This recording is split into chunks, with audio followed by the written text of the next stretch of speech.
अभी जो इस लॉकडाउन और बाकी सब परिस्थितियाँ जो है, इसमें आप देख रहे हैं कि ये डिनोटिफाइड और नोमैडिक ट्राइब जो है वो ज़्यादा सफ़र हो रहे हैं, क्योंकि ये basically nomadic way of life जीने वाले लोग हैं और इनका जो अर्निंग है वो पब्लिक में आने के बाद ही पॉसिबल होता है, क्योंकि ये traditional occupation as like jugglers है, स्नेक चार्मर्स है। अभी स्नेक का तो बंद हो गया, लेकिन अलग अलग वो खेल करते हैं। नंदी बैल वाले हैं, मतलब वो डोर टू डोर जाके ये नंदी बैल को लेके भविष्यवाणी बताते हैं, लोगों के भविष्य के बारे में बताते हैं और उनसे जो कुछ भी अनाज मिलता है या खाना मिलता है वो लेके अपना गुजारा करते हैं। तो इस लॉकडाउन के परिस्थिति में अभी जो भी लोग अपनी उपजीविका के लिए, अपने ब्रेड एंड बटर के लिए अर्बन में आए हैं, सेमी अर्बन एरियाज़ में अभी वो सेटल्ड है, मतलब टेम्पररी सेटल्ड है, तो वहाँ पे रह के वो अर्बन में आते हैं क्योंकि कम्युनिकेशन करना वो बाकी सब उनको पॉसिबल होता है। लेकिन ये लॉकडाउन के पीरियड में इनका जो ब्रेड बटर है वो पूरा ही बंद हो चुका है। पहले पूर्वज थे हमारे, कुछ वारकरी संप्रदाय में थे, वो कुछ वारी में जाते थे तो उन्होंने वासुदेव का व्यवसाय किया। व्यवसाय मतलब अपना जो लोक कला होता है, जो लोगों का मनोरंजन करना, लोगों को जगाना, भक्ति भाव देना, लोगों का हमारा ये कर्तव्य था पहले से। हमारा समाज उसी के ऊपर काम करता था कि समाज का, दूसरे भी समाज का कल्याण हो। ऐसे लोगों में ऐसे हम जाते थे, घूमते थे पहले से। हमारे दादा परदादा थे, कोई नंदी बैल घूमते थे, कोई छोटे से छोटा मोटा कोई भी काम करते थे। और अभी जो पूर्वज लोग गुजर गए, बैल नंदी बैल का जो था, अभी नया जनरेशन जो आया है, तब से नया जनरेशन आया तब से जो बच्चे लोग हैं जो पढ़ाई करना चाहते हैं उनको पढ़ाई नहीं मिलती सर जी। और जो लोग अभी जो करना चाहते हैं, बहुत इच्छा होती है तरुण जो जवान लड़के की कि जो कुछ काम करे या अपनी परिस्थिति कुछ बदलना चाहे, माँ बाप को खुश रखना चाहते हैं कुछ लोग, लेकिन पढ़ाई की वजह से पढ़ाई के लिए पैसा नहीं होता है। तो किधर हमको हमारे जाति ऐसे ही सर, हमको किधर आरक्षण नहीं मिलता। आरक्षण न होने से वजह से कारण से हम लोग ऐसे जो पूर्वज से घूमते थे तो अभी तक हम ऐसे ही घूम रहे सर। हमारे कोई दखल नहीं लेता, हम किसी के पास चिल्लाने के लिए जो हमारा कोई सुनता नहीं है। हम कितना भी लोगों को चिल्लाने के लिए जाओ, कितना भी करो, कुछ हमारे कोई बात कोई सुनता नहीं है। तो हमारा जनरेशन ऐसा है कि कुछ लोग अभी कंपनी में काम करना चाहते हैं। अभी ये कोरोना काल की वजह से कंपनियां बंद पड़ चुकी है, तो कुछ बच्चे लोग जाते हैं काम ढूंढने को, काम भी नहीं मिलता है। इनके जो प्रॉब्लम्स है ये पहले नहीं थे, ऐसा नहीं है, पहले भी थे। मतलब देश को जब आज़ादी मिली है तब से ये लोग, इनका जो बेसिक प्रॉब्लम्स है, लाइवलीहुड का प्रॉब्लम है, इनका घर के प्रॉब्लम्स है, इनका रहने का प्रॉब्लम है, इनके लैंड का प्रॉब्लम है, ये सभी प्रॉब्लम है। इनके ऊपर जो अन्याय अत्याचार होते हैं रूरल एरिया में, अर्बन एरिया में, ये भी प्रॉब्लम है। लेकिन ये लॉकडाउन और पेंडेमिक जो है, इस पेंडेमिक के वजह से ये प्रॉब्लम्स फिर से उभर के आई है। और ये ज़्यादा से ज़्यादा, मैं तो यही बोलूँगा कि इंडिया में ये लॉकडाउन का अगर सबसे ज़्यादा परिणाम किसके ऊपर हुआ है तो ये डिनोटिफाइड और नोमैडिक ट्राइब्स के लोग हैं। रोज़ जाना, रोज़ कमा के लाना, 10-50 रुपया किधर से भी लाना और अपना घर चलाना, ऐसा काम होता है सर। चालू गुजरात के पीछे से, एमपी से पीछे से चले आते हैं सर हम लोग, घूमते घूमते 1 महीना इधर, 1 महीना उधर, 10-15 दिन उधर के जो छोटे छोटे खेड़ा गाँव रहते हैं सर, तो उधर भी अभी कोरोना काल की वजह से वहाँ पे हम खेड़ा गाँव में ही जाते हैं, क्योंकि लोग वहाँ से कुछ चावल देते, कोई गेहूँ देते, कोई बाजरा देते, कोई जवारी देते। वही लोग हमारे पूर्वज लोग लाते थे। हम लोग छोटे छोटे बच्चे जो पूर्वज थे वो लोग सबको लाते थे, बैल धार के अपने घर के सामने ऊपर बांध देने का, वो सब सामान उसके ऊपर से निकाल के चूल्हे के ऊपर पका के सब बच्चे लोगों को खिलाते थे। खुद पूर्वज लोग भूखे सो के बच्चे लोगों को, इतना बड़ा हमारा समाज यहाँ तक पहुँचा है सर, लेकिन यहाँ तक हम लोगों को किसी ने मदद नहीं किया है सर जी। जहाँ पे रहते हैं वहाँ पे कुछ तो भी इनको रेंट देना पड़ता है, इनको बेसिक सुविधाएं नहीं मिलती है। और जिस जगह पे रहते हैं वहाँ पे उस लोगों के तरफ से भी दिक्कत इनको बार बार होती है, क्योंकि बार बार घर निकालना, दूसरी जगह पे शिफ्ट होना, ये शिफ्टिंग का काम इनका कंटिन्यूसली चलते रहता है, क्योंकि कुछ भी सेटलमेंट नहीं है।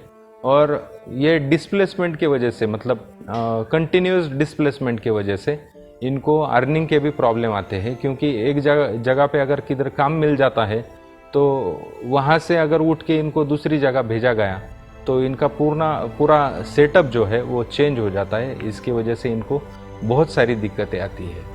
3 साल हो गए कि ये कोरोना काल में तो सब भूखे मर रहे हैं अभी तक। जो किसी से मदद मांगने जाओ कोई देता नहीं है, किधर सरकार को सुनने जाओ, बोलने जाओ तो कोई सुनने वाला नहीं है सर जी। हम किधर अभी मांगने को जाओ, किधर किसी की मदद ना लो, किसी को मांगने को जाओ, किसी दरवाजे के ऊपर खड़े नहीं करते। पहले हम किसी को पैसे भी नहीं मांगते, कुछ खाने के लिए दो यही मांगते सर जी, वो भी नहीं मिल रहा है। अभी पानी का भी कोई देता नहीं। कोरोना काल से वजह से किधर लोग जाते पानी लाने के लिए तो पानी क्यों नहीं देता, क्योंकि डरते लोग कोरोना की वजह से। यहाँ पे लोग ऐसी स्थिति सर कि 10 रुपए का 5 रुपए का मास्क लेने की तक हैसियत नहीं रहेगी। तो मास्क बिना मास्क के देने से कौन पानी देने वाला है। और भूखे मर रहे सर लोग। अभी काम ढूंढने जाओ तो काम भी नहीं मिल रहा है।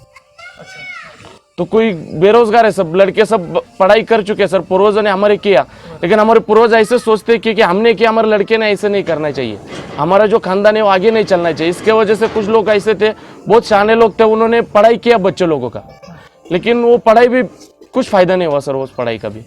हम ये बोल सकते हैं कि ये जो लोग हैं ये ज़्यादातर ट्रेडिशनल ऑक्यूपेशन पे ही अपना गुजारा करते हैं, और ये ट्रेडिशनल ऑक्यूपेशन जो है वो generation to generation oral history के थ्रू इनको मतलब ओरली जो है ट्रेडिशन जो है, तो वो ओरल ट्रेडिशन के थ्रू ये एक जनरेशन से दूसरे जनरेशन को पास होते रहता है।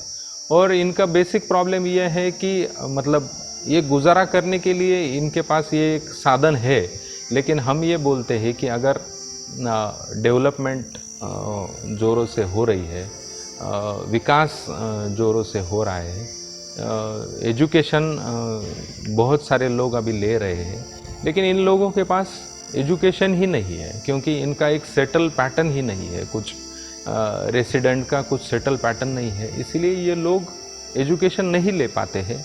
इनकी एजुकेशन की बहुत सारी प्रॉब्लम है।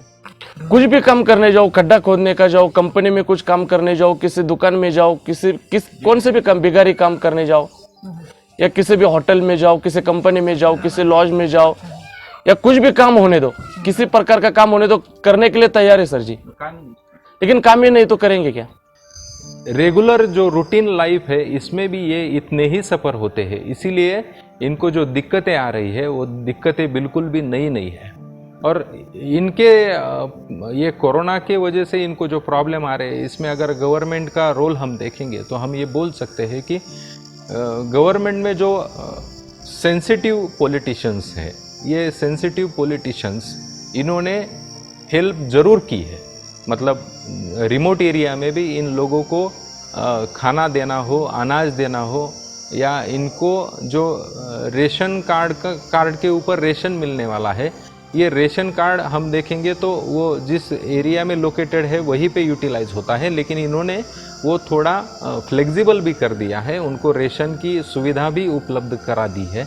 तो ये सब गवर्नमेंट ने किया है। कुछ सोसाइटी में अच्छे लोग हैं जो सेंसिटिव है, जो इन लोगों की प्रॉब्लम समझते हैं, उन्होंने भी बहुत सारा फंडिंग किया है। ये तो सर ऐसे बंद होगा कि जो हमारे बच्चे लोगों को अगर काम मिल जाए, अच्छी सरकारी नौकरी मिले या कुछ भी अच्छा काम मिले, तो ये सब धंधा पूरा तो स्टॉप हो जाएगा सर, क्योंकि नई जनरेशन जो घर का एक आदमी काम करेगा तो उसके हिसाब से सब लोगों को सिखा देगा सर वो कि ये हमारा काम नहीं है, अब हम जिंदा नहीं रह सकते, भूखे मर सकते, हमको कुछ कष्ट करके ही खाना पड़ेगा या कुछ मेहनत करके ही खाना पड़ेगा।